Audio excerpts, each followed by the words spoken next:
ప్రధాని నరేంద్ర మోడీ, ఇటలీ ప్రధాని Georgia Meloni తమ స్నేహానికి గుర్తుగా వాడుతున్న మెలోడీ పదం మరోసారి ట్రెండింగ్లో ఉంది.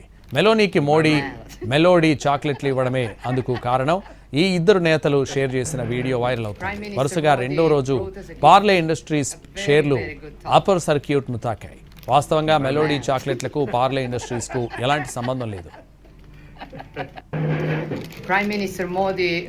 మెలోడీ చాక్లెట్లను పార్లే ప్రొడక్ట్స్ సంస్థ తయారు చేస్తోంది. ముంబై కేంద్రంగా కార్యకలాపాలు నిర్వహిస్తోన్న ఈ కంపెనీ స్టాక్ మార్కెట్లో లిస్ట్ అవ్వలేదు. ఇప్పుడు మెలోడీ మూవ్మెంట్ వైరల్ అయిన తర్వాత పార్లే పేరు విషయంలో మదుపర్లు ఒకంత గందరగోళానికి గురైనట్లు కనిపిస్తోంది. ఇన్ఫ్రాస్ట్రక్చర్ రియల్ ఎస్టేట్ డెవలప్మెంట్ సంస్థ పార్లే ఇండస్ట్రీస్ బీఎస్ఈలో లిస్ట్ అయింది. రీసైక్లింగ్ విభాగంలోనూ ఇది కార్యకలాపాలు నిర్వహిస్తోంది. వరుసగా 2 రోజులు పార్లే షేర్లు అప్పర్ సర్క్యూట్ను తాకినప్పటికీ సంస్థ ట్రేడింగ్ హిస్టరీ తీసుకుంటే ఈ స్టాక్స్ కొంతకాలంగా ఒత్తిడిని ఎదుర్కొంటున్నాయి. కానీ ఈ సంస్థ షేర్ విలువ గత 3 నెలల్లో 35%, ఈ ఏడాది ప్రారంభం నుంచి 41% మేర పతనమైంది.